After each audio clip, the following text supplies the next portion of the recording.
Kabbalistic secret. You're actually supposed to enjoy life. I know that's not a revelation for so many of you, but I feel like experientially we need to hear that. In Tree of Life coaching, in Kabbalah coaching, there are different areas of our life that we hone in on. And each area is connected to one of the bottom 7 sefirot. Technically 6, and I'll explain. Chesed is connected to learning and our spiritual development. Gevurah is connected to wealth and our jobs. Netzach is connected to health, exercise, nutrition, mental health. Hod is connected to the hierarchies in the workplace and the degree to which we are satisfied with those relationships. And then you have Tiferes and Yesod. Tiferes are our relationships with our nuclear family, being our parents, our children, and our siblings. And then Yesod is our friendships. Most importantly, our best friend, our spouse. Now, Malchut is at the bottom, and she actually doesn't have an area of her own, because the Malchut on the Tree of Life is the place that receives all the above. It's the place of experiencing the mind, the emotions, and the behaviors. So Malchut is connected to grace, chen, meaning we are to find grace, a spirit of pleasantness, a goodness, a peace with the place that we're at and the condition that we feel that we are in, which is our health and our spiritual development. That's the right side, Chesed and Netzach.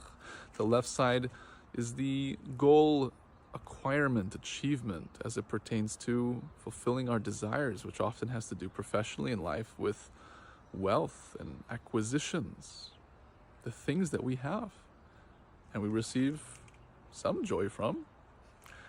And then you have the middle line, which are relationships, our families and our friends. So the question is, are you experiencing a spirit of pleasantness in these areas? The spirit of pleasantness, the chen, can be an inner voice. That inner voice is the creator.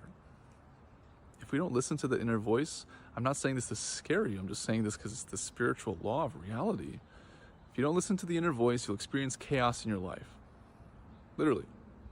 And you'll be pushed from the back by the chaos to make the shift, the change, the alignment that you need, or you'll find something else altogether. Meaning to say, if you don't like where you're living, for example, either you work on yourself to be able to navigate through it and experience joy regardless, or you move.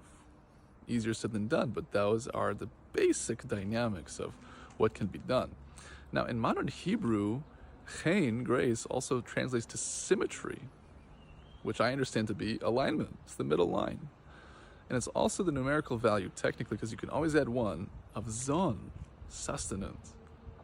The true sustenance in our lives is to experience alignment and therefore experience the rest and the peace and the tranquility that we are here to experience. That's why chen are the same letters as Noach. It's just Noach backwards. Noach is Noah, meaning rest. Now, what does it mean for us to actually make this shift? It all depends. It's different for each and every one of us. It's totally subjective. And there's ways to assess what the condition is and what the ideal should be. But what I'd like you to take away from this teaching is that you can change your life with a single decision. You can change your life with a single piece of clarity of actually assessing, am I satisfied? Am I experiencing what I should be? And what's the gap between where I'm at and where I'd like to be? And how can I close that? We're here to change our lives. We're here to experience the chen, experience the wonder. Because the truth is, Kabbalistically, Malchut is also Keter. There's an inverse relationship between the top sphere and the bottom one. And Keter is the place of experiencing the ultimate goodness of the Creator. as Keter is representing the principle of his desire to give goodness to Creator. And that's the place of the highest self that is defined by our unconditional goodness, pure value, and eternity. Therefore, by doing this alignment work, by actually living our lives and thriving as opposed to surviving, we experience the true sustenance, the true abundance that we were born to experience. God willing, we should be able to experience this speedily soon together. Please like, share, comment, and follow. Feel free to reach out to see if you're a fit and interview for my upcoming Tree of Life group course. Check out rebadam.com for some wonderful free offers. All the best.